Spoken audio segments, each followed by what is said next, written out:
మళ్లీ టీడీపీలో చేరుతానంటూ జేసీ ప్రభాకర్ రెడ్డి ఇంటికి వచ్చిన లాయర్ శ్రీనివాసులను ఆయన అనుచరులు బయటికి లాక్కెళ్లారు.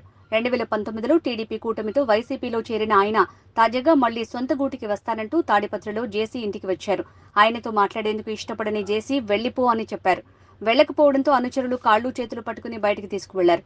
గతంలో ఆయన జేసీపై తీవ్ర విమర్శలు చేశారని టీడీపీ నేతలు తెలిపారు.